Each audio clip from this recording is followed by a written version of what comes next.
What's going on, guys? Hope everybody's having a good day. I just figured I'd pop on for a while. We'll talk a little bit about, I'll take some of your questions if anybody has any questions. Um,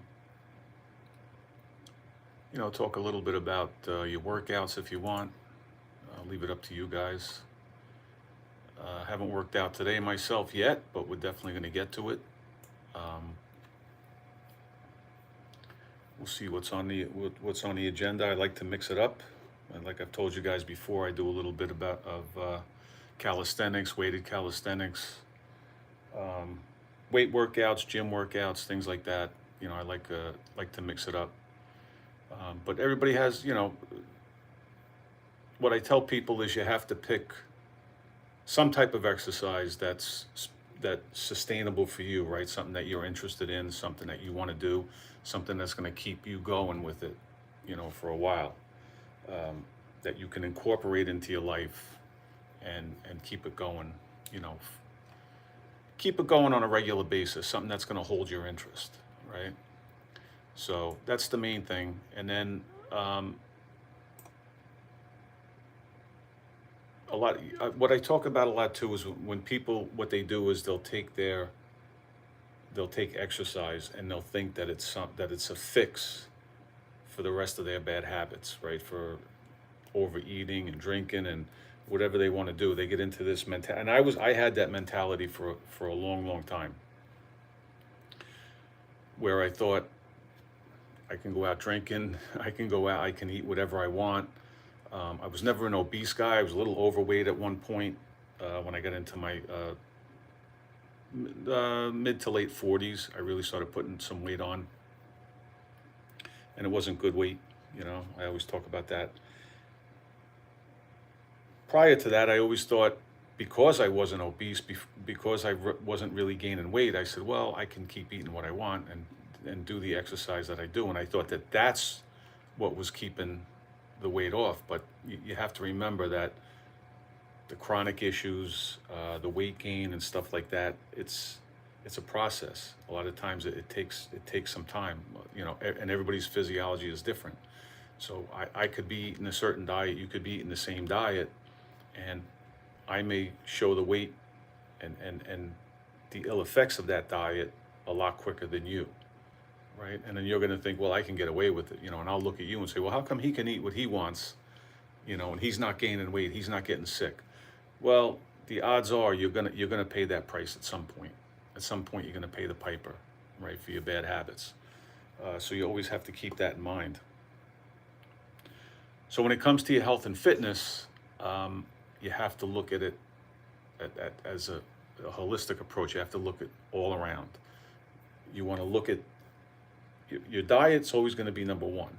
First and foremost, it's going to be what you're putting into your body when it comes to your health. The exercise is always going to supplement it. The exercise is going to keep you strong, going to give you mobility, flexibility, depending on what type of exercise you're doing. But like I said, you have to decide. You have to decide what type of exercise, as long as you're doing something, as long as you're moving your body in some way, shape, or form. Some people are fine with just going out and taking a walk around the block, if you're into the step count, and if you wear a step count or whatever, some type of device, and you want to get X amount of steps in a day, and that keeps you going, that motivates you to do that, right? I want to hit that step count. Whatever motivates you, whatever keeps you going. I of course, I always advocate, some type of resistance training. And the problem is, a lot of people, when they hear that, they think resistance training, I have to go join a gym and I have to start bench pressing and deadlifting and, squatting crazy amounts of weight. And that's not it. That's definitely not it.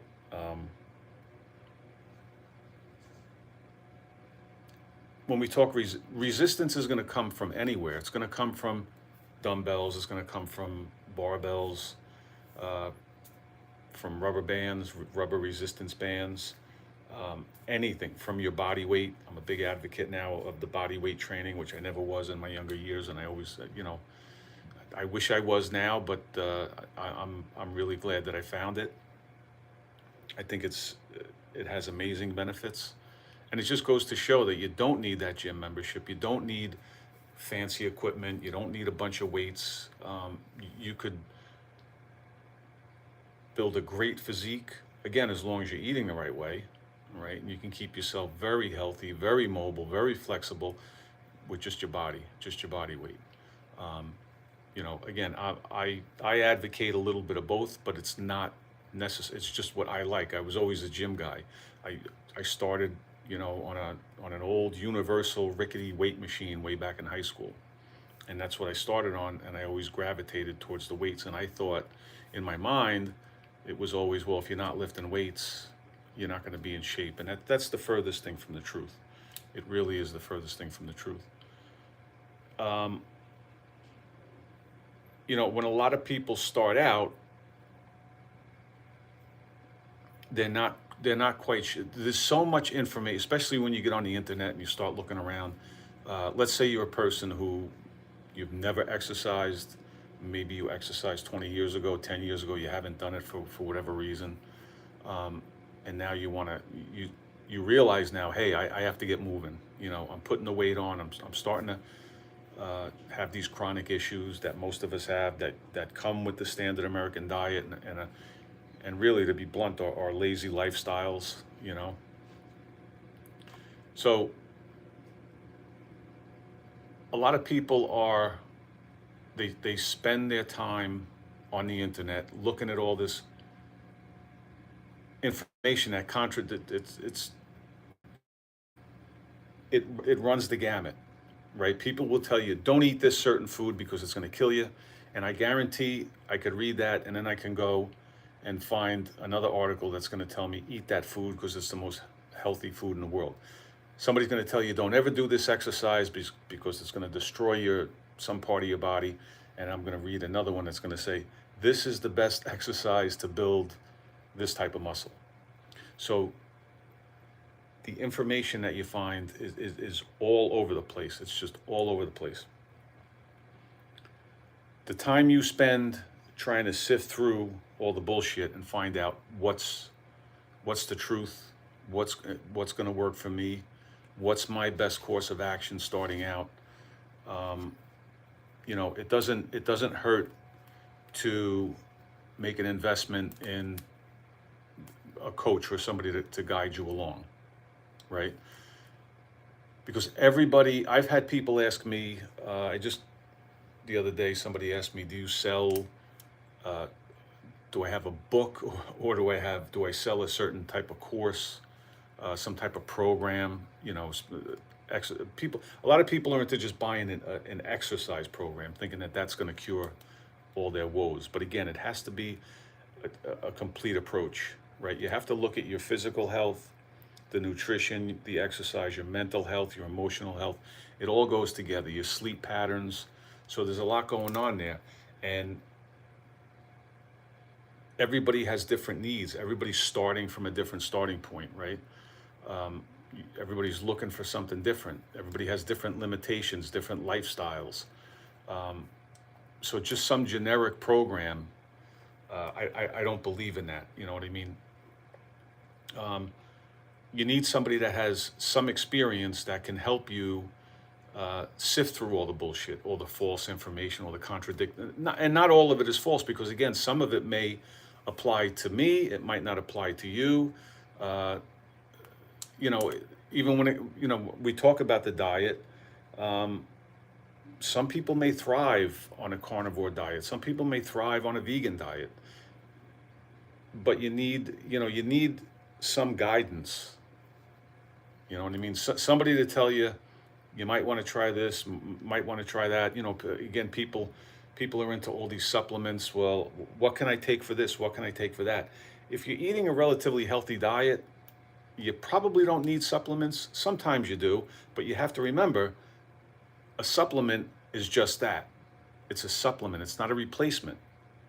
It's to supplement a relatively healthy lifestyle, right?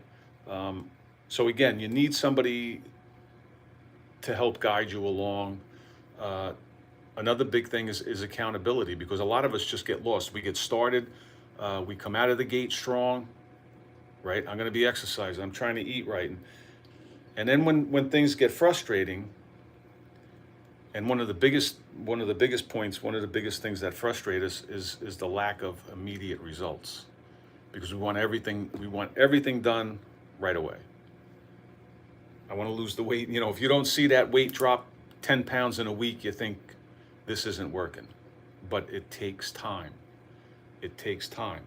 And if you have somebody, if you have a coach, a mentor, somebody guiding you along, that's going to hold you accountable, that's going to keep you consistent, because consistency, I'll say it again, consistency is always going to be the secret sauce. So if you have somebody with you, somebody next to you, somebody behind you pushing you along, especially when you start to sputter, and most of us do at some point, it's good to have that person there to help push you along and keep you accountable.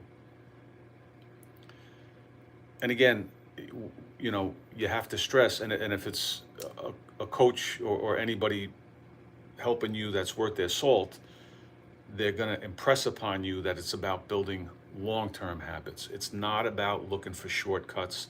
It's not about the crash diet, the fad diet, thinking that you're going to gain. And this is the thing with guys, every guy thinks they're going to walk around like you really, if you were in good shape and had a nice physique, and you had a relatively normal body fat percentage, you'd probably be a 175-pound guy, which there's nothing wrong with that. But most of these guys in the gym, they have this crazy idea that they should be walking around looking like a 240-pound roided up bodybuilder. That's just not the case. So you have to be patient, and if you have somebody that again, that's worth their salt, that has any type of knowledge, they're going to tell you that, and they're going to instill in you that it's got to be, you have to build long-term habits. You have to do it over time, and that's how the results are going to come.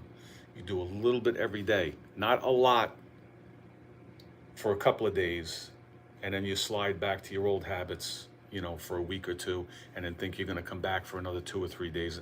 It's doing the little bit every single. It's just like if you were investing your money over the course of time. You invest a little bit at a time over the course of time, and that money's going to snowball, and that's going to happen with your results. As long as you're doing the right thing, a little bit at a time, over the course of time. Good morning, Lovemore. I have had high blood pressure. And I'll backtrack a little bit in my conversation when I said, when we're doing the wrong things, when we have the bad habits, when we're on this standard American diet that the vast majority of us eat, we're going to start developing these chronic conditions. For me, I went through my 20s. I thought I was in great shape. I felt like Superman. Into my 30s, I was doing my drinking. I ate whatever I want. I exercised when I could. I didn't think I had any problems. And then all of a sudden, boom, I hit that wall once I got into my 40s. And I started putting weight on.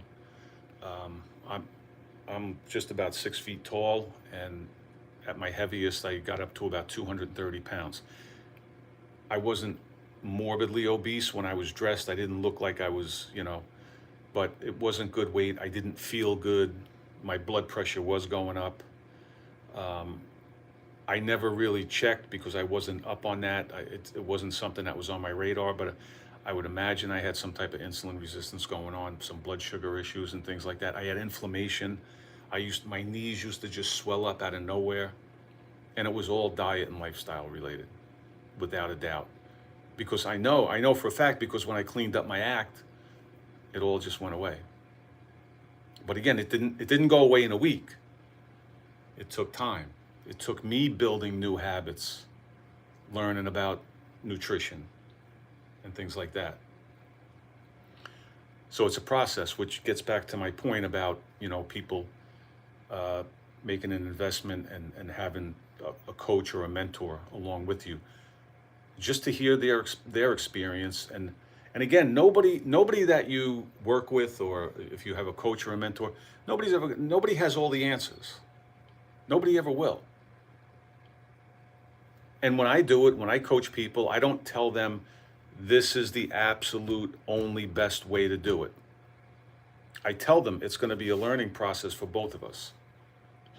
I have a general idea. I look at people, I analyze where they're at, I talk to them, I find out what's been going on, and then we start from there. And then we see how things go along. You're always going to tweak things, you're always going to make changes. And that's why I say I don't believe that there's any, when people ask me, do you have a specific program or, because really what they're looking for, a lot of people, again, they have this notion in their mind that if I go to a gym and just get on the treadmill for an hour a day, all my woes are going to be cured. It's never going to be the case, right? It's got to be an all-encompassing, holistic approach. You have to look at your health all around. So I did have the high blood pressure started and things like that. I still check my blood pressure regularly. I check my blood sugar regularly, and thankfully, I don't have issues anymore. But back in the day, when I was going full bore, thinking in my mind, like most of us do, if you're not showing the ill effects yet, I hear it all the time. I hear it all the time. I can eat whatever I want. Okay. Keep thinking that way. Keep doing it. There's a 1 in a million. There's always going to be exceptions to the rule. There might be some genetic freak who can withstand, the damage that the standard American diet is bound to do. But if you want to bet on yourself and think that you're going to be that 1 in a million, all I can say is good luck. Because if it turns out you're not, when the dam breaks, it's all going to come down. So,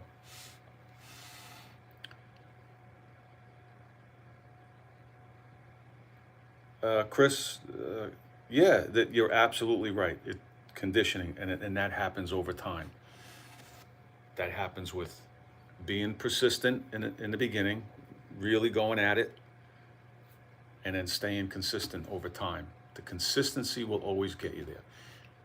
No matter what you're doing, right? If you're doing the good things, you'll reap those benefits over time from your consistency. And if you're consistently doing the bad stuff, you're going to pay that price, right? And again, your ego, if you want to listen to your ego, tell you you're that guy. You're that 1 in a million guy. You can eat what you want. You can drink. And just go get on the treadmill an hour a day and you're going to be perfectly fine. Let your ego tell you that.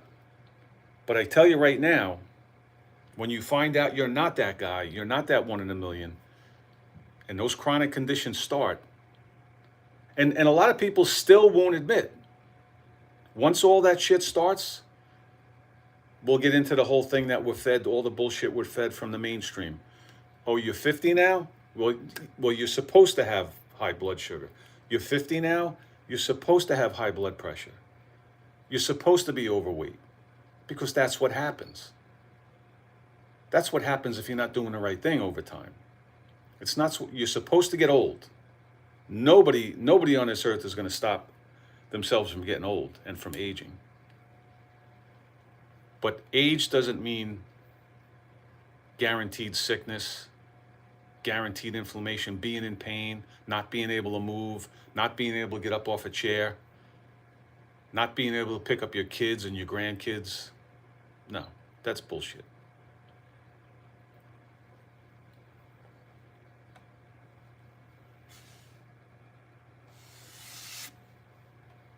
Thanks, Chris. I appreciate you being here.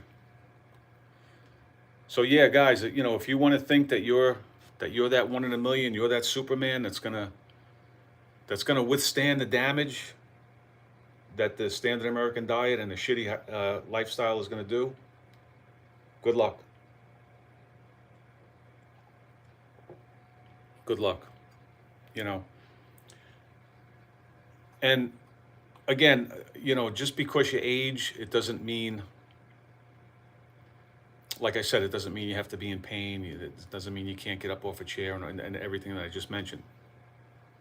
However, your body is aging. You're aging and you're not going to stop it. So you have to start taking a different approach. I'm 61 years old. I certainly take a different approach now than I took 25, 30 years ago, because you have to. It doesn't mean you have to be in a rocking chair. It doesn't mean you have to be sitting in a rocking chair, but you have to be smart. And there again, that's where a coach or a mentor can help you along with things like that. Hey, let's do it this way, and let's try it this way and see. You know, I'm not saying just because you're 50 or 60, it doesn't mean you have to be, you know, again, you know, crippled up sitting in a rocking chair watching TV all day. But you have to be smart about your approach when it comes to your exercise routines and things that you do. But you can certainly keep yourself very mobile, very flexible, very strong. They talk about sarcopenia, which is age-related muscle loss. And that's just, you don't use it, you're going to lose it. Again, you're sold this bullshit that, well, because you're 50, you're going to start losing muscle. Maybe to a certain degree, a little bit, but that's because 95% of people aren't doing anything. So of course you're going to atrophy. Of course you're going to lose your muscle. Of course you're going to tighten up. You're going to lose your flexibility. You're not going to be as mobile. But if you're still moving and you're using your body, movement is life. Just keep moving. Keep doing something. Again, I don't care if it's getting up and taking a walk around the block. Set a clock. Walk out your door. Walk for 15 minutes. When the alarm goes off, come back home. You just took a half-hour walk. You moved your body. Do some body weight. You're watching TV. I don't have a gym membership. I don't have any equipment. So what? You want to sit on the couch and watch a football game? Tell yourself, every time there's a commercial, I'm going to stand up and I'm going to do 10 body weight squats. I'm going to do 5 or 10 push-ups. I'm going to stretch. I'm going to do some type of stretching movement. Rather than sitting there guzzling beer and eating Doritos and having grease from chicken wings running down your face.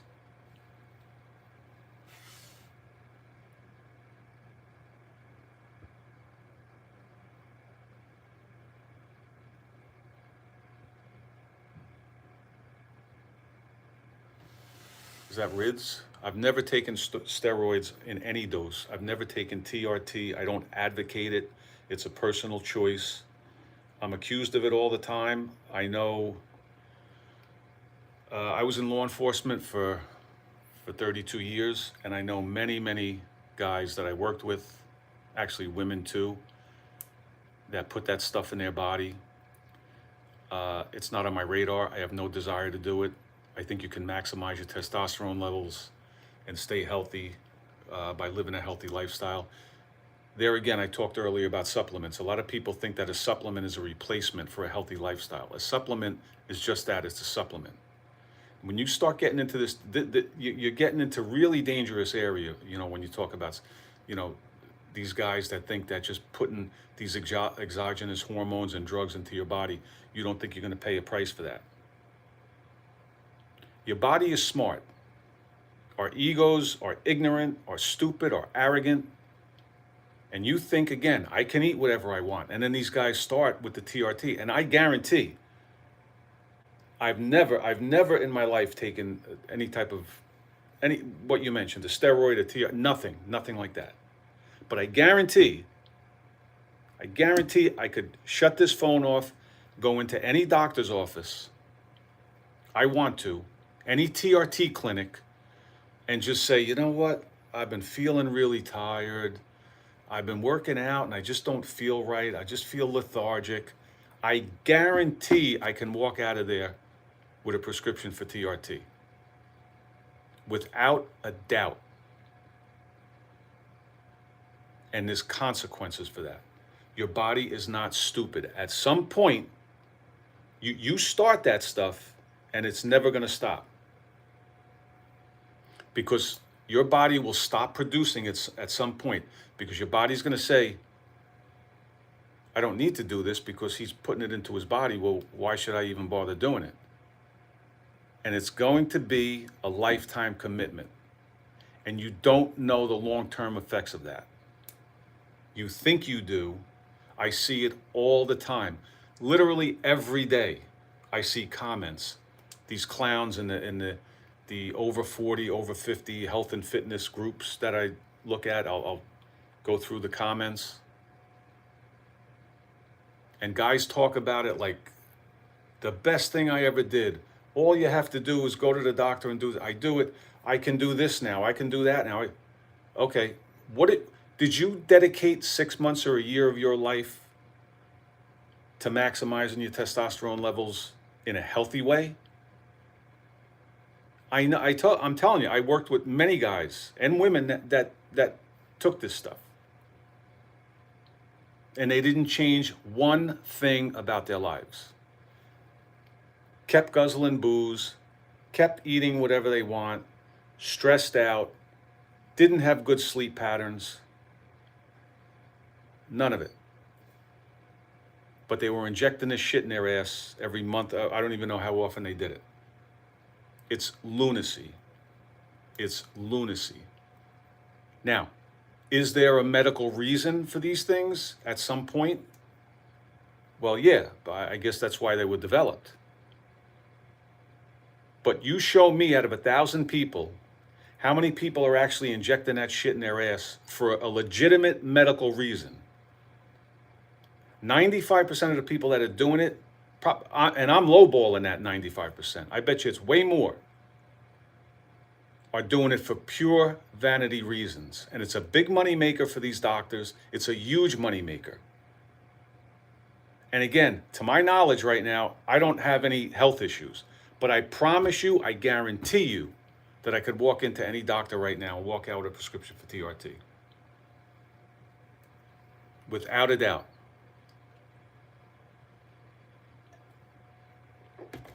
I would never, ever do that to my body and put that and go through that and inject that shit into my body.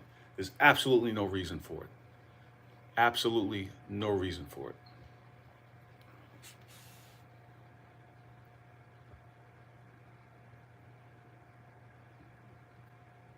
Thanks, Chris. Yeah, my birthday was actually last week.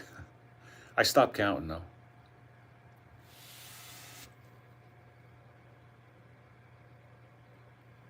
CN, I have my coffee right here.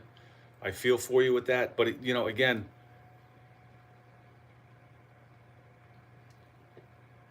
green tea, you know, you could do some green tea. With the coffee, did you try decaf maybe? Is it the caffeine that's doing it to you with the diarrhea? Years ago, when I was a kid, I worked in a pharmacy, and they used to actually make these diet pills, and really all it was caffeine pills. You know, I forget a couple of other ingredients, but the bulk of that capsule that we made up was just caffeine. So caffeine is a diuretic, and it's going to make you go to the bathroom. When a lot of people get plugged up, they just they drink some coffee to make themselves go. So is that the issue and are you sure it's the coffee? I would look at, did you change anything else in your diet? Are you going overboard with anything else? But if you're sure, if you're absolutely positive, when I drink the coffee, this happens, you have to throw in the towel, because sometimes we just don't have the answer. Our body changes, our physiology changes as we get older. I used to be able to eat this and I was fine, but now when I eat it, I get this, what you're talking about. Don't eat it. Don't eat it. Go to something else. I would try some decaf if you haven't already and get the caffeine out. I drink black coffee. I don't know if that's how you drink yours, or what were you putting in the coffee? Were you using any type of these creamers, right? Because a lot of these most of them are just shit anyway. It's going to be canola oil, soybean oil, which is inflammatory and not healthy for you, to begin with. Are you putting sugar or some type of sugar substitute. And if you are, what type of substitute is it? There are other, I don't advocate things like Splenda and Sweet and Low and things like that, that sucralose. I don't like that stuff at all. What I do use, I don't use it in my coffee, but like for cooking and stuff like that, you get a monk fruit, which is a good sugar alternative. But monk fruit is going to be cut with erythritol, which is a sugar alcohol, and they're known to cause gas, bloating, maybe some diarrhea. But at the end of the day, you really have to look, and if you have it narrowed down and say, no, it's definitely the coffee. Am I putting anything in a coffee? Try not putting that in your coffee. If you're just drinking your coffee black and it's doing that to you, I would try a decaf. And if not, maybe some green tea, some herbal teas, and things like that.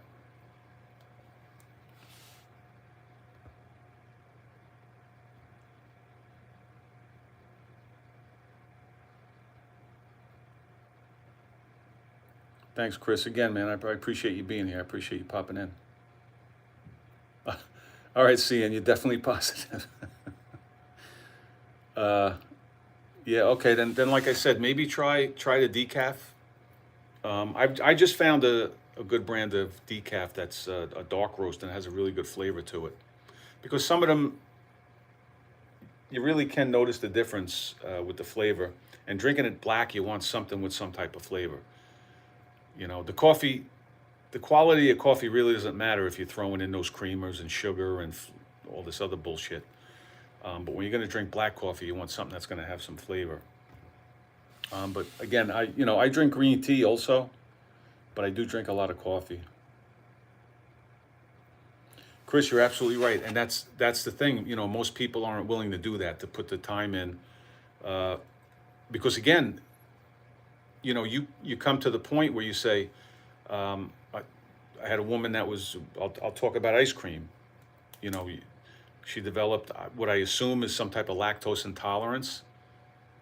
So whenever she eats ice cream, she gets issues. And then she said, "But I used to be able to eat it." Well, now you can't. Give it up. Give it up, or don't complain, or eat your ice cream and actually just sit on a bowl and eat it, and save yourself a step. If the ice cream means that much to you, then just eat it sitting on a bowl. Other than that, give it up. You had your fun. You ate it for 30 years and you were good. You had 30 years of ice cream. Good for you.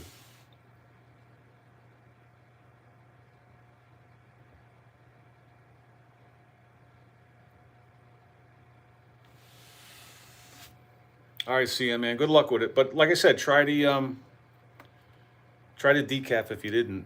Unless I missed your comment, I don't know if you tried that or not. But I would. And then, like I said, just about the ice cream. If that's the case, don't do that to your body anymore. I mean, if it's the coffee and there's no way around it, even the decaf. But my first inclination would be, well, maybe the caffeine's just starting to affect you. And are you drinking a different brand of coffee?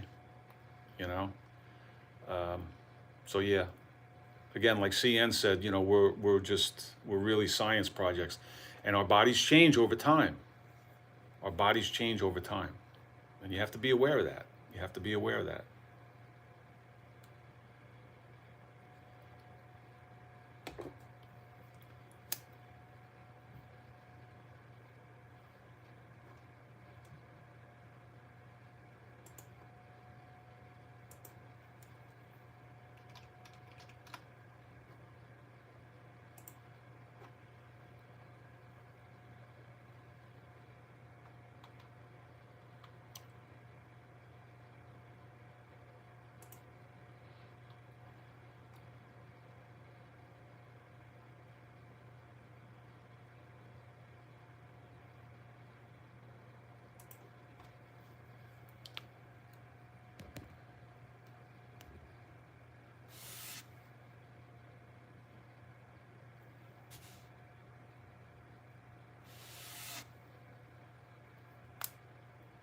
Yeah, CN. Well, yeah, okay. Well, then try the decaf and see what's up.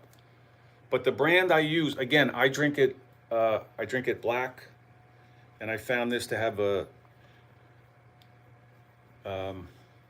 pretty good flavor because it's actually a dark roast decaf. You know, if you're going to drink coffee black, like if I get a medium roast, most of them are just, they kind of taste like just, you know, hot dishwater, you know. There's not much flavor there, so you want to get something with some flavor. So the one I found, and it's reasonably priced, is Medaglia d'Oro. Yeah, I guess it's an Italian brand, but if you look that up, it's Medaglia d'Oro. And again, it's not too expensive. So give that a shot, brew some of that up, and see how you do with that.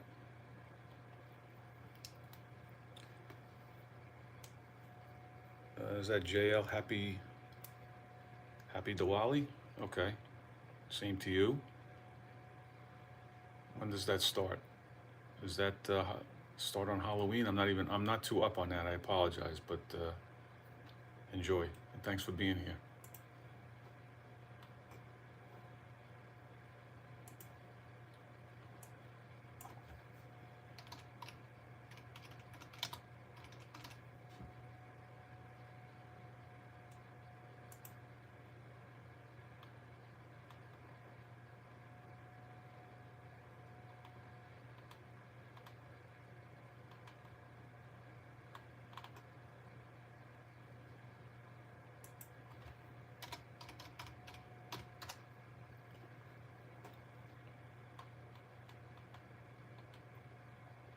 Yeah, see, and if you're still there, the Medaglia d'Oro, the decaf, it's going to say espresso on it.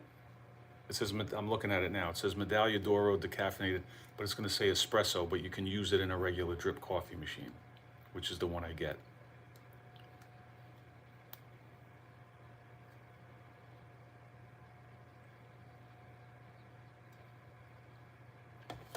Yeah, you're right, Chris.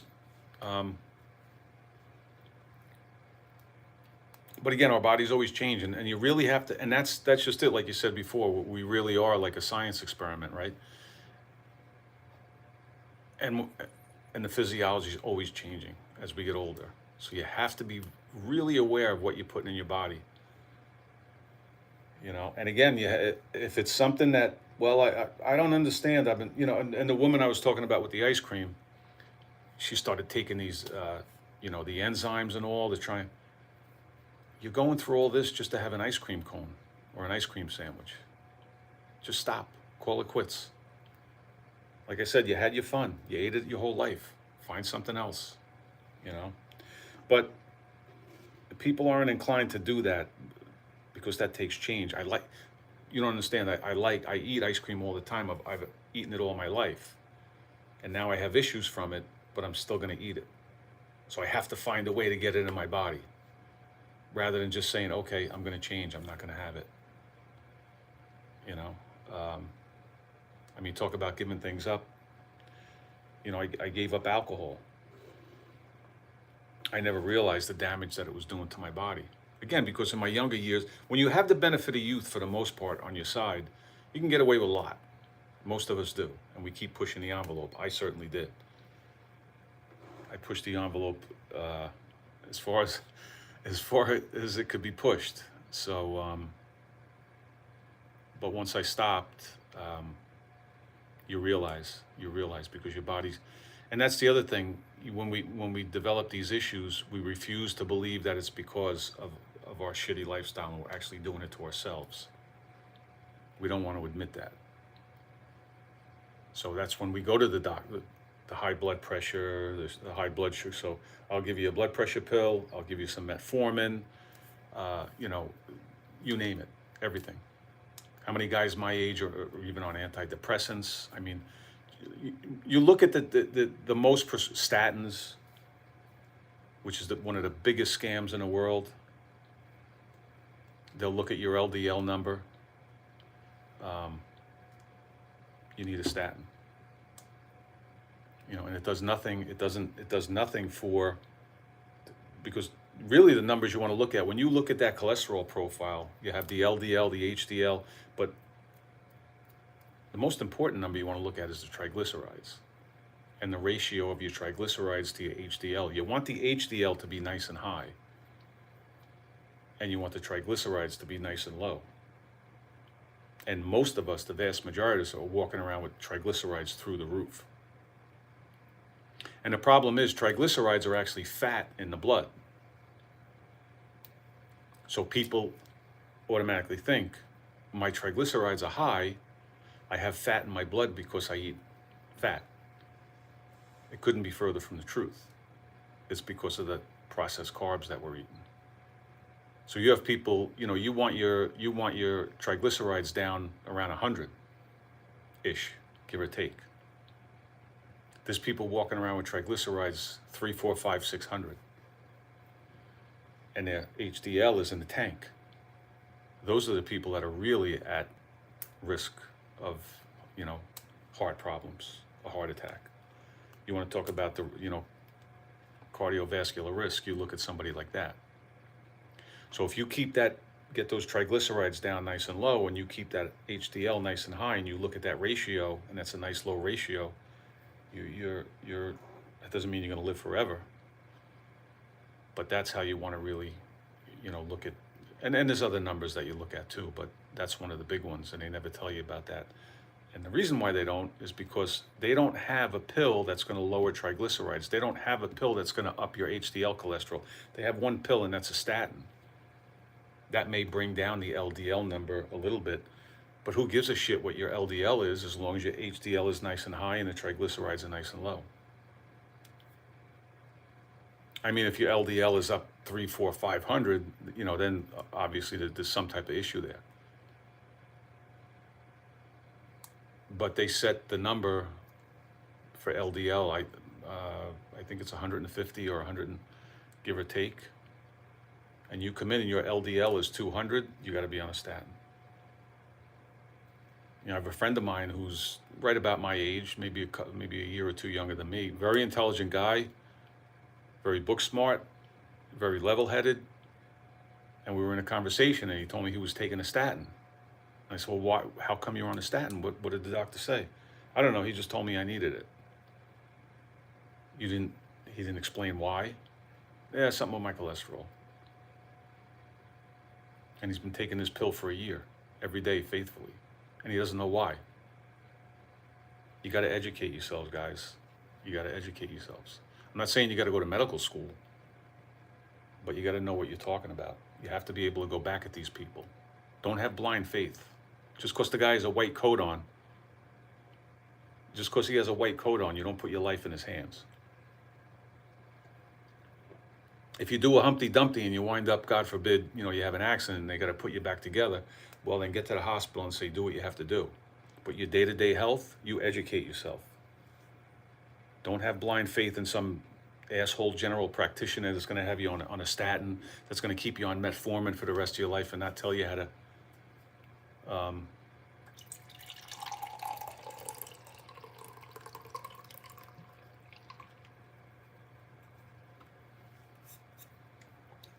help yourself.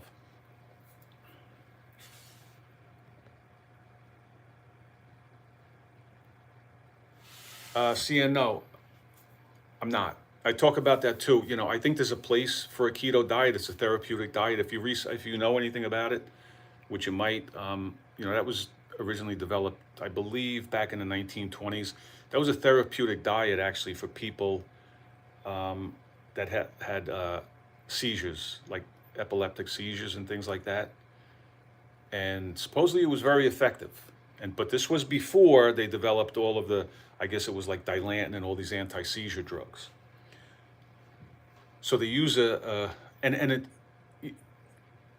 bastardized this whole keto diet. I mean, they're selling candy saying that it's keto-friendly bullshit. A true ketogenic diet is you're eating upwards of 80 to 85% of your diet is coming from fat. 10 to 15% is protein and trace amounts of carbohydrates. And again, what I always talk about is there a place for that? Can it help a lot of people that have issues? I believe so. I really do. But again, back in the, you go back 100 years ago, it was working. It was very effective. I've read up on it. But as soon as they started with the pills, it went by the way. All of a sudden, as soon as they developed the pills and the medications, you better not do that keto diet. It's dangerous. Which we won't go down that rabbit hole. But again, so now everybody's on the pills rather than using that eating strategy. The carnivore diet, again, I think there's a place for any of it, and I think some people can thrive on it. But my contention with these diets, with the carnivore, I eat meat. I don't eat only meat. I eat a combination. I eat fish. I eat a lot of sardines. I eat vegetables. I eat a lot of fruit. Yogurt. I eat a lot of yogurt. But my point is that very, very, very few people, and it's like exercise. It's like New Year's resolutions. January 1st, new year, new me. And it lasts a couple of weeks. And I see people, again, every day on the internet. I'm carnivore and I fixed this. And you probably did. If you were eating the standard American diet and you were all fucked up, and then you went to a keto diet, even a vegan diet, any diet other than the standard American diet, you're probably going to drastically increase your health and some issues that you're having. But the problem is that I see it all the time too. I was vegan, but then, I started eating chicken and they don't do it. People can't sustain it. It has to be a sustainable way of life. Can you do it for a short period and try and fix some issues? Absolutely. But very few people are going to eat steak and ground beef and meat every single day of their lives and not have another bowl of rice, not have another piece of fruit, you know what I'm saying? It's not going to it's too restrictive. Again, there's always that diamond in the rough. There's always going to be somebody that maybe can do it. But 99.999% of people aren't going to sustain any type of restrictive diet for any real length of time. So the poison is in the standard American diet. That's the poison. That's what's killing everybody. But again, they'll convince you that the carnivore diet is dangerous. Don't eat keto, it's too much fat. You know what I mean? Is it the Whole 30? I mean, there's some. I believe that most of the time, most of us can thrive on a well-rounded diet. I believe there's a place for meat. You talk about dairy. Some people can't handle it, so you don't eat it. I don't drink regular milk. I'll have yogurt. I do Greek yogurt, skyr, which is Icelandic yogurt, and things like that. Again, like I said, I eat a lot of fruit, and I feel fine. But certainly, if something doesn't agree with me, I'm going to stop eating. I'm just going to stop eating it. But again, when it comes to the diet, people are going to the supermarket and buying chocolate bars that say keto friendly and keto, this. It's to do a real ketogenic diet. It's a tough sell for somebody to do for a long, long time.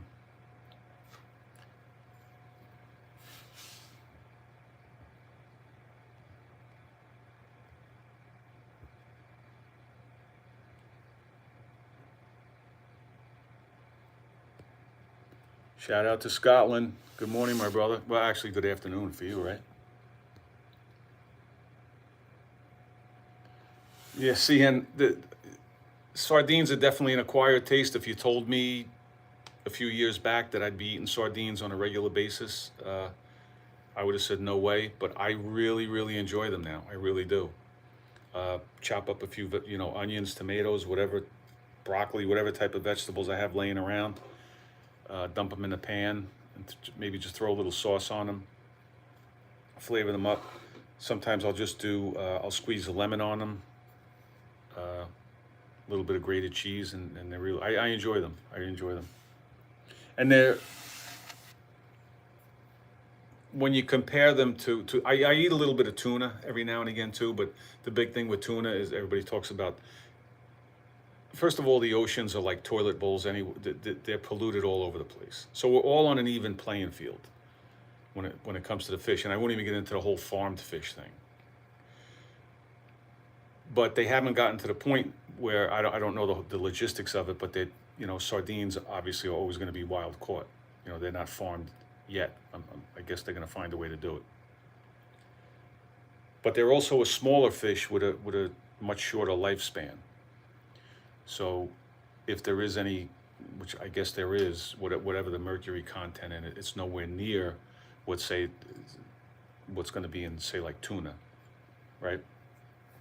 Because the tuna is a much, much larger fish. It's much longer lifespan and things like that. So generally, if you are going to eat some fish, I mean, in my case, I do, once in a while, I have a couple of cans of mackerel. But sardines are a regular, they're a staple in my diet. But again, if you told me years ago I'd be drinking black coffee, I would have said, you're out of your skull. You have no idea what you're talking. I would never do it, because I was always a big heavy cream and a bunch of sugar and my 2 jelly donuts on the side. So yeah, but again, we change, right? It's about developing new habits as we get older.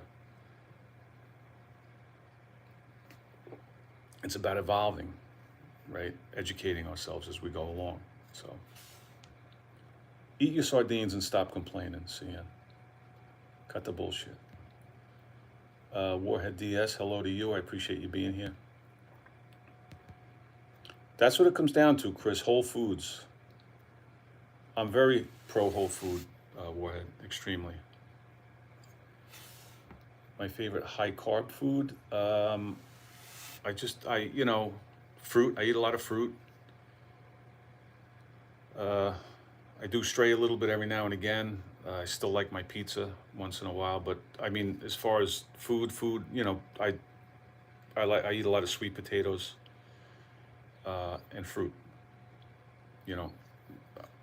Other vegetables, but you're talking about like green vegetables. I mean, granted they're carbs, but they're going to be, the carb content's going to be pretty negligible. Plus there's a lot of fiber and other micronutrients to be had there. So, but when you say favorite high carb food, I mean, back in the day, I ate the standard American diet, a lot of sugar, everything was bread.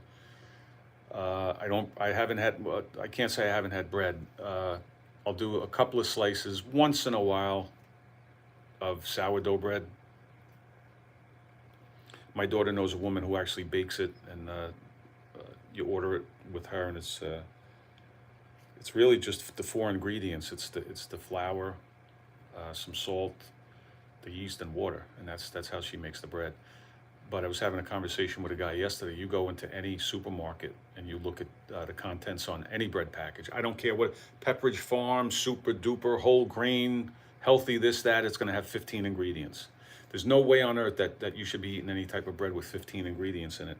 And a lot of times, most of the time, in those ingredients is going to be sugar, high fructose corn syrup, God only knows what else. But if you pick up a package of bread and you look at the ingredients, and I guarantee anything you find in the store, I even went to the store and I said, well, I'm going to buy some sourdough bread in the store. 13 ingredients. 13 ingredients on a pack of sourdough bread, on a loaf of sourdough bread. It's madness. But getting back to that, if you're talking about junk food, pizza, I grew up as a kid. I used to work throughout high school. I worked over in New York City in Manhattan in a pizzeria, making pizza, delivering pizza. So from an early age, like probably 90% of the population, who doesn't love pizza? I don't go over. Well, I do go overboard with it when I eat it, but I don't eat it often. But I'll have some pizza once in a while.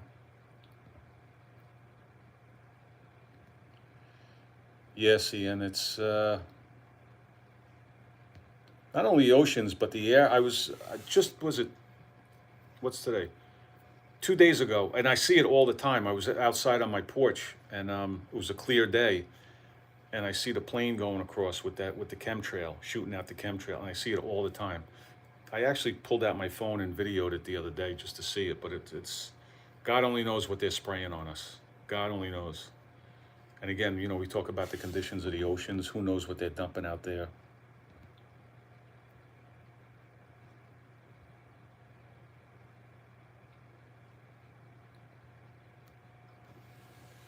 Yeah, storms. That's perfect, man. That's good. I do 2 meals a day myself.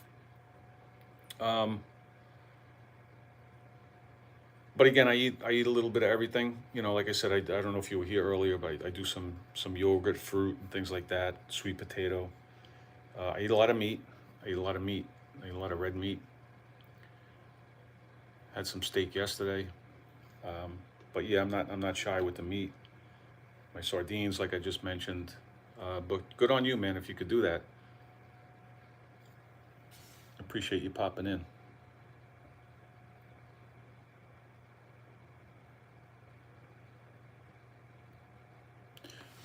Yeah, Chris. It's good. It's good. I have it with my eggs, the sourdough, like I said, but I don't do it that often because it's addicting. I could I eat it every day? Absolutely. Would I? Sure. But I try and curtail it because I know how addicting it is and it's filling. Um, but again, if you get it, I would say, the one that I get, this woman actually bakes it in her house. She sells it at like the farmer's market and things like that, but she'll make it for you special order. But there's only 4 ingredients in it. And that's why I thought, well, after I started eating that, I went to the supermarket and I picked up this pack of sourdough bread in the supermarket. 13 ingredients, and I just threw it back on the shelf. There's no way. See, and I was a big, big, big rye bread guy back in the day. I used to love tuna fish and egg salad sandwiches on rye bread. I used to eat that all the time. But again, it was store-bought rye bread. And I didn't know any better, you know what I mean? Um, but I don't do that anymore.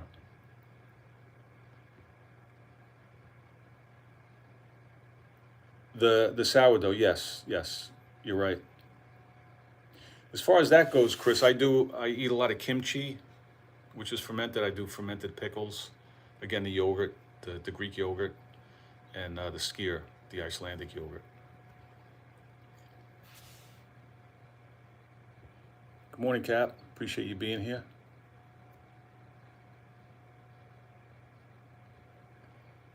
Cap, when you make are you talking about,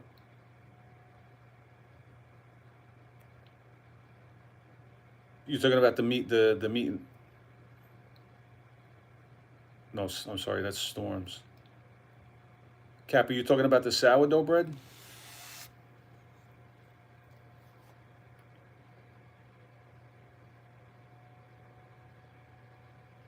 Yeah, rice is, I used to do a lot of brown rice, to be honest with you.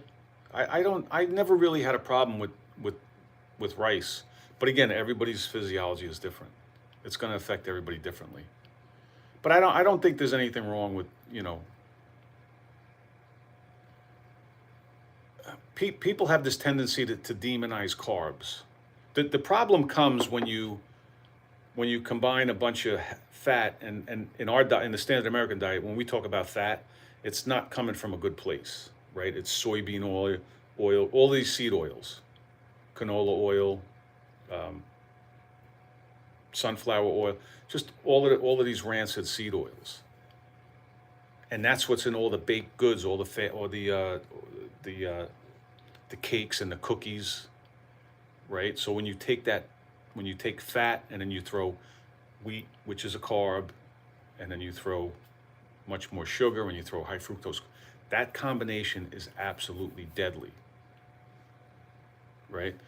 If you go into nature, like where you don't really you where you're going to find something in nature, a whole food that's a combination of high fat and high carb, right? It's going to be when you look at meat, when you look at red meat, you have protein and you have fat. Something like chicken thighs, protein and fat. I just talked about sardines, protein and healthy fats, a lot of omega 3s to be had with the fish, right? But everything that we eat with the standard American diet, all this processed junk, it's going to be high fat and a lot of carbs in the form of sugar or the high fructose corn syrup, which is much more deadly in itself. That's high fructose corn syrup is sugar on steroids. And the fructose is metabolized in the body the same way alcohol is. It's pretty much almost identical. And that's why you have little kids and you have so many people, adults walking around.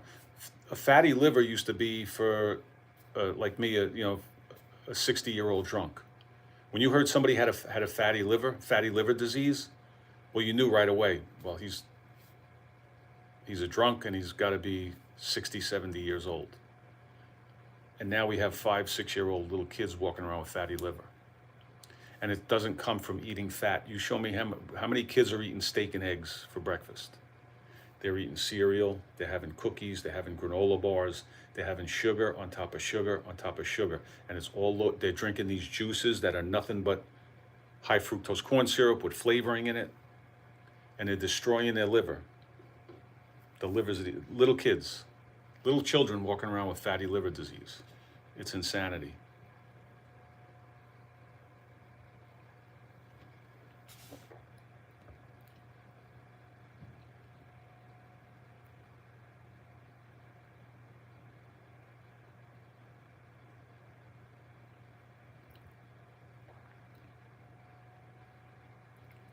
They're full of shit. I mean, that stress test isn't that. First of all, that stress test doesn't give you the whole story. You know what I mean? And then you definitely want to get shit. I forget the name of the test, but you're actually drinking that dye, and they scan your body and they look for blockages and things like that. You have to have that done. You know what I mean? That's real important. They're just so full of shit. Well, I'm glad to hear you're fine. That's good. That's always good.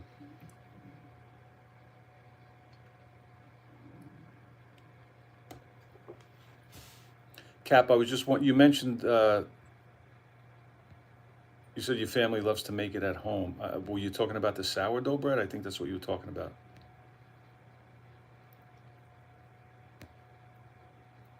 What's up, Trenton? Appreciate you being here.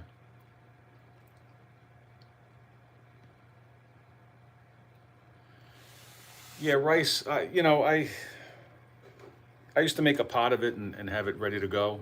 You know what I mean? But again, I'm not much into rice anymore. Not at all. I don't have a big aversion to it, but it's just not a part of my diet. I like quick stuff too. You know what I mean? I make some ground beef.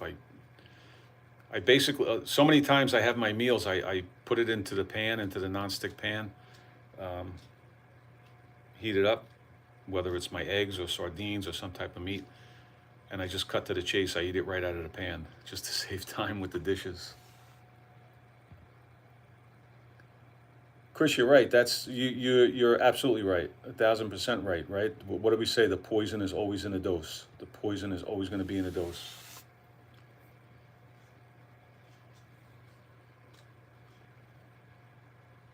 Deep fried carnival. No doubt.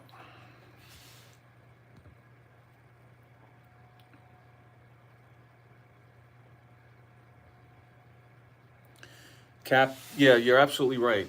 And that's the other thing. People don't realize, the benefits. They think as soon as they hear, cholesterol or heart or something like that, they're jumping on a treadmill.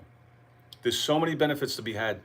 I mean, you look at this, they talk about longevity and having a good amount of muscle mass, which is only going to come from resistance training and having sufficient protein in your diet and cutting out all the bullshit. It's a sign of longevity for the most part. And they also talk about grip strength. That one I never got, but I guess if you have a strong grip, it means that you have some muscle. But again, it's got to be something sustainable for everybody, but there's some type of resistance, even if it's body weight training. Like I said earlier, you probably weren't here, but I was talking about, people say, well, I can't work out because I can't go to the gym. I don't have a gym membership. That's bullshit. Get down and do some push-ups. Get yourself a doorway pull-up bar. Get some resistance bands to help you do it, to help you do the pull-ups.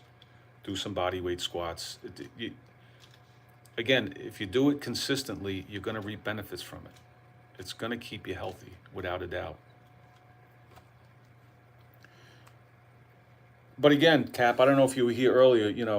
I'm certainly not going to diagnose anybody over the internet here. But when you talk about the cholesterol is bad, when you look at the cholesterol, they key in on that one number, the LDL number. You want. You also, what's very important is the ratio. If you look at triglycerides, and I said earlier, a lot of people, you want those triglycerides really low, down around 100 if you can, below 150. And you want your HDL number nice and high. I forget the threshold it's different for men and women. The HDL, the number is 50 and 40. Let's say for men, it's 50 and women it's 40. I could have it backwards, but it's somewhere around there. But let's say you're a guy and your HDL is 60, 70, 80, nice and high, and your triglycerides are nice and low. Even if that LDL number is elevated, you're not at any risk. You're really not at any risk. There's other numbers you want to look at, other ratios too, but generally that's the big one that you want to look at. So.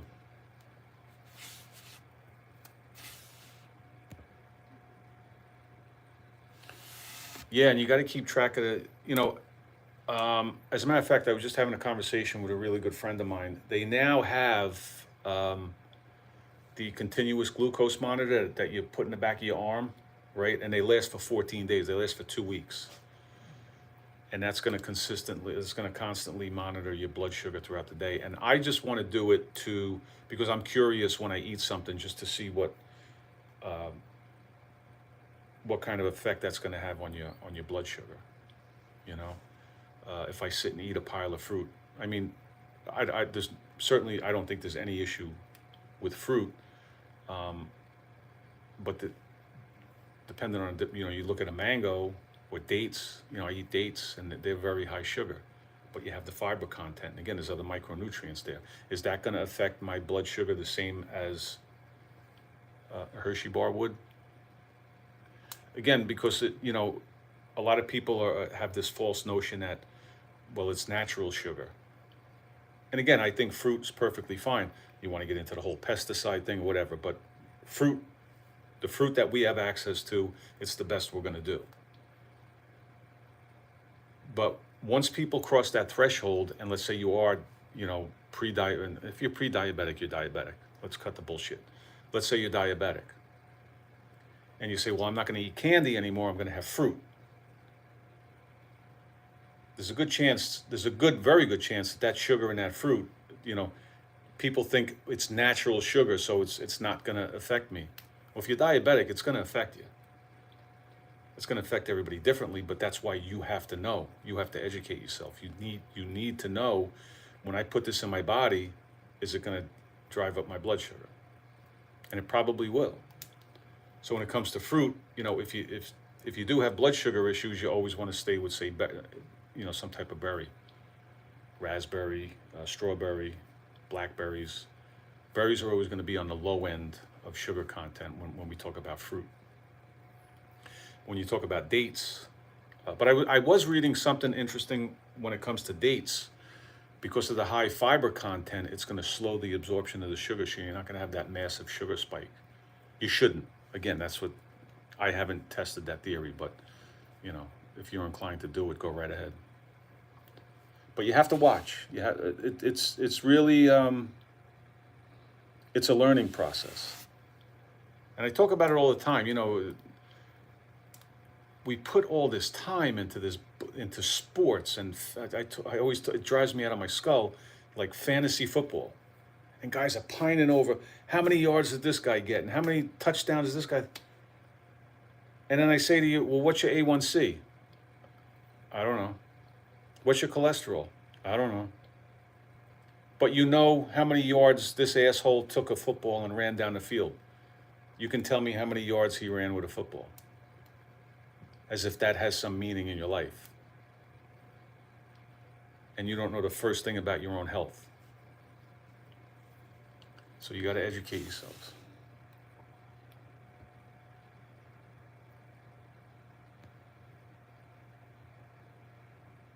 Yes, and yeah, you got to,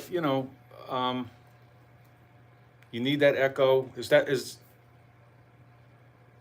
the echo's not the, I'm getting mixed up with them. I don't want to get into the whole thing, but you got to know if your heart's pumping. You got to know. And that's the other thing too, real quick about the cholesterol. Everybody has this egg phobia. I can't eat eggs because if I eat egg yolks, there's cholesterol in there, and then when I eat the egg, the cholesterol is going to go into my heart and block my heart. It's the furthest thing from the truth. It's a fallacy. It's nuts. That's not how the body works. Your body needs cholesterol. And generally speaking, if you're a healthy person, your body produces cholesterol because it needs it. But if you're eating the cholesterol, if you're a healthy person, generally speaking, your body's going to level off. Your body won't make as much if you're going to take it in.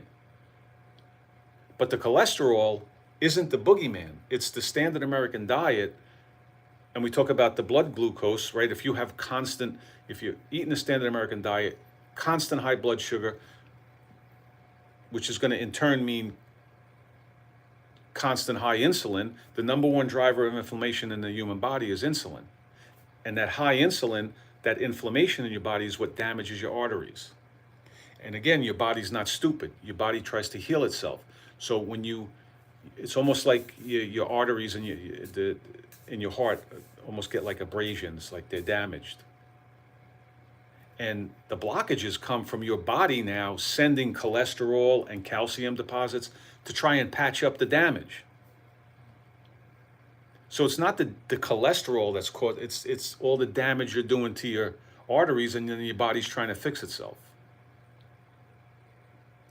But these assholes, you'll go to your doctor and he'll say, don't eat eggs because your cholesterol is high.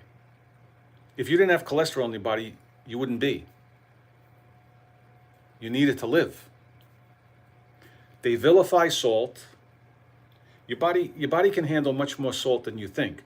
But what happens is we damage our body with our shitty lifestyle, with the booze, with the standard American diet, with the high stress, and we're damaging our organs, we're damaging our liver, we're damaging our kidneys. Your kidneys are what regulates the fluid levels in your body, which is going to regulate the sodium content in your blood. But when you damage your kidneys, your body can't regulate that. So when you take in salt, your body's not going to regulate the amount. But they'll tell you that it's the salt that's doing it. You're already damaged. You need salt to live. You need cholesterol to live. But they vilify it. And people think, well, if I don't eat salt and if I don't eat eggs, I won't have a heart attack. But you'll sit and eat cake and donuts and drink soda and drink booze and think I'm fine as long, I won't have a heart attack if I don't eat eggs. It's madness, guys. It's just madness.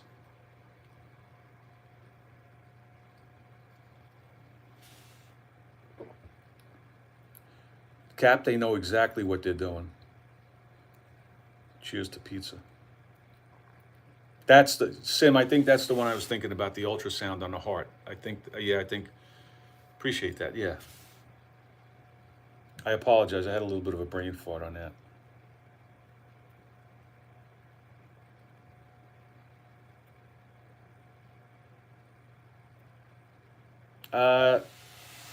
Yeah, the one with the dye. I never heard that. I'm not going to dispute that. You know what I mean? I'm not a cardiologist, but I don't know. I've had that test done a couple of times. But all in all, I mean, the blood test is going to give you a good indication. The lipid panel will give you a good indication. If everything's in line with that, you're probably at a really low risk. I would think that I'd be more inclined to want those tests done if my numbers were really out of whack. You know, are you obese? Which I'm sure you're not. You're not. But if I come out and my blood looks good and I know I'm living a relatively good healthy lifestyle, and there is that risk on these tests, which there very well could be, I would say, nah, I'm good without it. I can go without it. But certainly, if you're at a risk, I was talking about, triglycerides of 400, HDL in the tank, everything else out of whack, you're overweight, you're having other issues. Sounds like you're going to have a stroke or a heart attack anyway. So let's go have the test done and know for sure.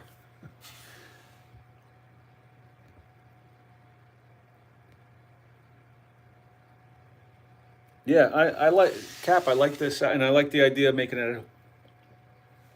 Making it at home, so you know exactly what's going in it.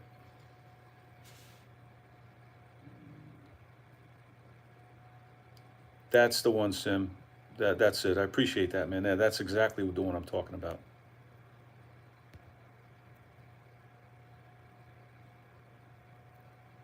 Forrester, how much do I believe 80% diet and 20%? How much do I believe that? I believe that 100%. I believe that 100% that it is 80% diet and 20% physical fitness. I always say,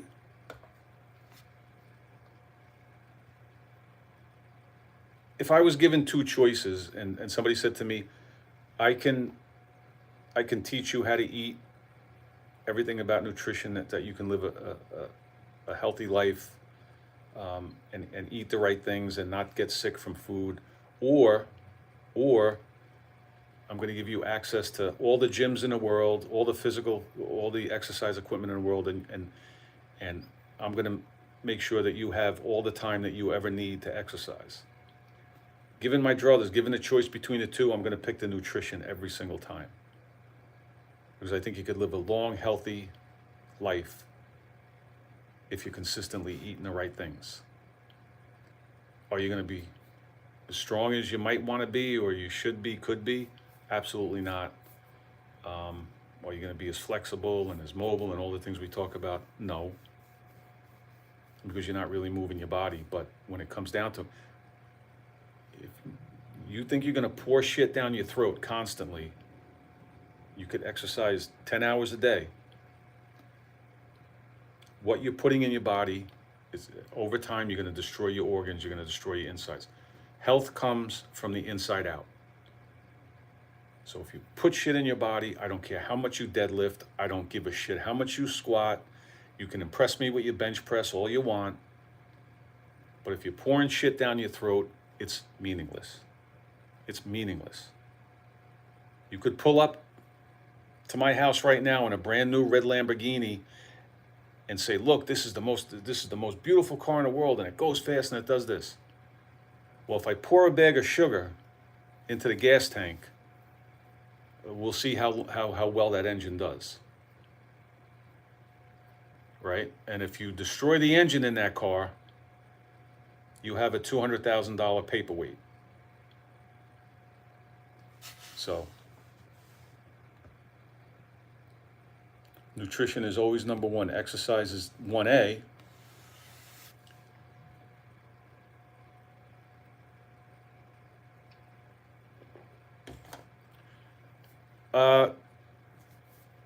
Yeah, genetics is going to play a part, Sim. But I also believe that if you have we all have a different genetic predisposition. I don't think we have a genetic predisposition to be obese like they're trying to tell us today. I don't think that a 10-year-old child that's 250 pounds is that way because of genetics. I think we have a genetic certain body type, some combination of the endomorph, ectomorph, mesomorph, and things like that, right? You have a slender body, you have a blockier build, or, whatever, it's bone structure and things like that. Genetics definitely come into play. And you might have some type of genetic mutation, and so I can't speak to all that.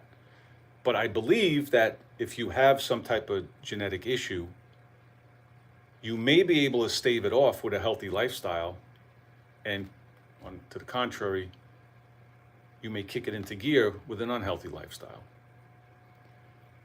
So if you're talking about overall health, I don't believe, if you get into the whole bodybuilding thing and you say, well, yeah, everybody has a genetic potential to go so far. before, you talk about professional bodybuilders injecting steroids and growth hormone and insulin into their body, which is just insanity. But day to day, yeah, there's going to be some part of it is genetics, without a doubt. So I agree with you there. I absolutely agree with you, and I did forget to mention that. But again, the diet and general life, talk about stress levels, sleep. People don't put enough credence into the fact that sleep patterns can really, really affect your health in a big way, and a lot of people just don't want to believe that. Stress levels and an improper sleeping pattern is going to increase your stress. People are going to increase your stress levels. I just had a conversation with a really good friend of mine yesterday who's having a lot of stress, and it's caused by a family member. And I had that my whole life, but the easiest thing to do is, you look at the people around you, and if it's a friend or an acquaintance and they're causing you any kind of stress, you cut them. You cut them like a boat anchor. Just get rid of them.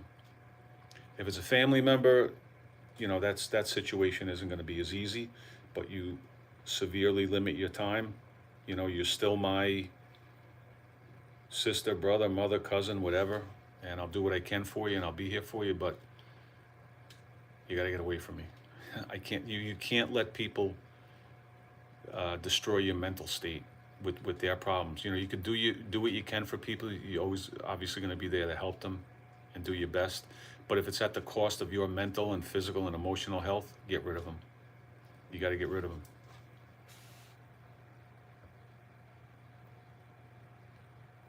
Yeah, Cap, I mentioned earlier, I never realized the benefits of body weight.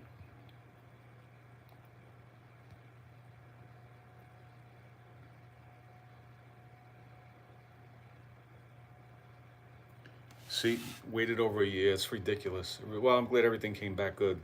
I'm glad. So you should be good for a while now.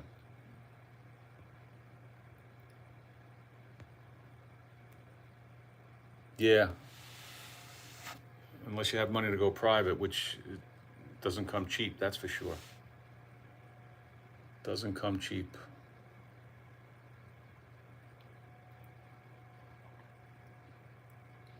Yeah, Cap, I have a lot of guys. Like I said, I was in law enforcement for 32 years, and I always, I'm being sarcastic, and it's really not funny. It's pretty pathetic, but I see these guys even today, they're on social media, and they were my friends. I mean, I'm not putting them down. I hung out with these guys. I worked side by side with these guys for 32 years. But I always say, like, the fatter and sicker they get, the bigger the smile on social media. I mean, every picture is with some kind of food or booze, and they look worse and worse with every picture. And I'm not trying to say that I'm better than anybody, but like I said before, like, you got to cut people out of your life. That's not something that I want. That's not what I do anymore.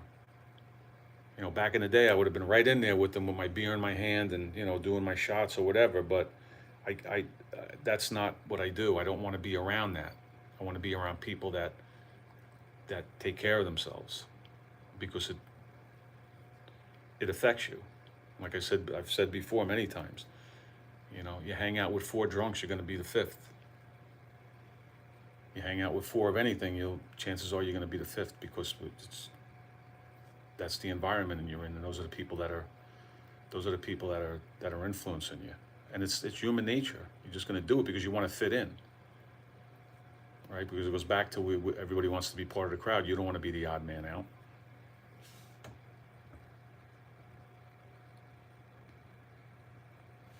Cap, you talking about the CGM, the glucose monitor? I don't know if I finished my sentence earlier, but now they have them, like, they were by prescription. You had to have a prescription for it, but now they're selling, at least one company. I guess other companies are going to follow suit, but now they're selling them over the counter. You could just buy them. So I was thinking of getting one just to test it out.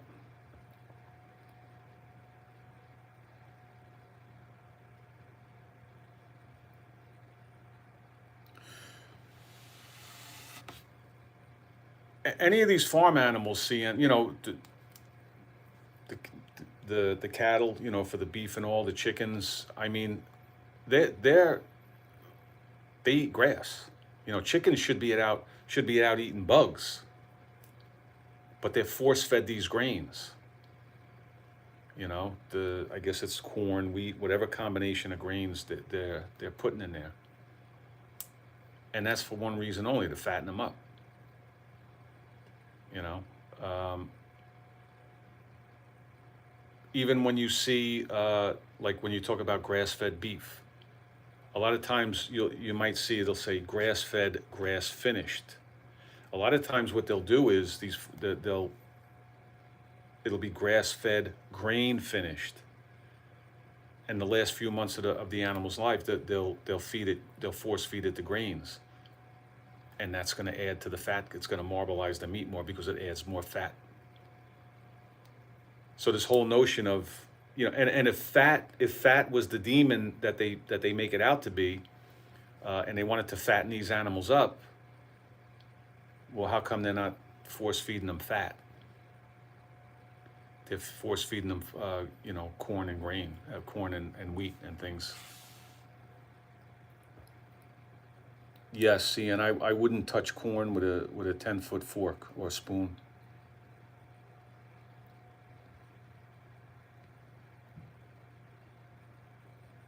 Yes, I think smoking is one of the. Ever since I was a kid, I've hated it. I think it's a disgusting habit. Yeah, and that drives me nuts. But there's nothing worse than I know exactly what you're saying. They're standing right at the doorway.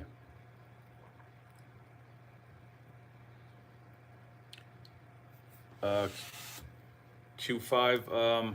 See there again, that's a loaded question. What is the best diet for overall health? It's going to be different for everybody, but I think a good starting point for most people is going to be number one, whole foods, not processed.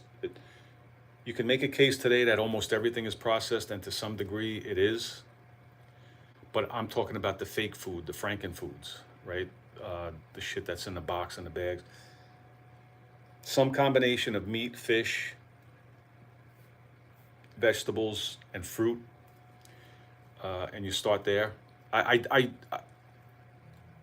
really hard pressed to believe, and I really don't believe that 95% of people, if they eat a whole food diet, can you overeat on a whole food diet? Without a doubt. And then when you get into that, you want to talk about, do calories matter? Yeah, at some point they do. But the best diet, for me, what I find right now, the best diet is kind of a rounded diet. And again, I'm a creature of habit, as most people are. You know, when people are eating the standard American diet and all the shit food, and then you get them, well, if you want to lose weight and better your health, let's start eating this way. And then the first thing they start talking about is, but I need variety. I need variety in my. You eat the same shit every day. You're at the same gas station every day, buying the same donuts. You're at Burger King. You're going to tell me that you go to McDonald's every day and order a different type of burger? You're getting the exact same thing every time you go to McDonald's. So don't talk to me about variety. But generally, you know, whole foods. I don't like going out. I live in New Jersey. If any of you know, New Jersey is the land of the 24-hour diner. I grew up in diners. I was in law enforcement. I was in diners. I ate that all the time. But now I don't enjoy going to restaurants. I like to I go to the store. I buy my own food. I know exactly what I'm getting. I come home. I cook it. I know what I'm cooking it in. But some combination of whole foods, I think. And again, you want to get into, you know, you eat eggs. Well, I need pasture eggs, pasture-raised eggs. I guess in a perfect world, but at the end of the day, if you just get a regular store-bought carton of eggs, it's going to be head and shoulders above anything you're going to get in some shitty diner or gas station, you know. Some type of meat. Well, I can't get grass-fed beef. Well, then just get regular beef. You do the best you can, you know, with what you have. But I think you'll do fine and again, you're not going to be 100%. I still have my pizza. You're still going to find yourself in a McDonald's once in a while, but it can't be It can't be 80% McDonald's and 20% whole food. If you do 70, 80% whole food and then a little bit McDonald's and pizza and a couple of beers here and there, I think you'll be just fine in the grand scheme. Because they talk about, you have to have balance. No, you don't. You have to have that scale tipped in your favor all the time.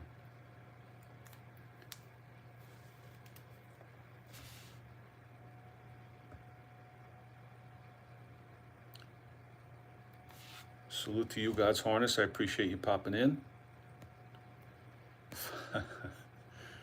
I'm woke, Chris. I'm woke. Good morning, Jay. Appreciate that.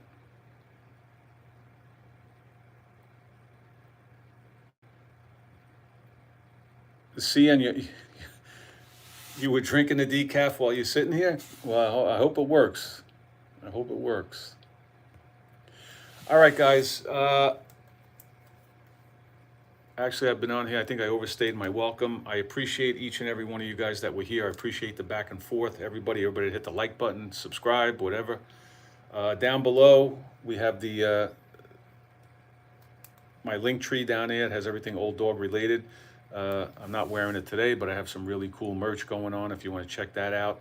I do offer one-on-one health and fitness weight loss coaching if anybody's interested in that, all that stuff.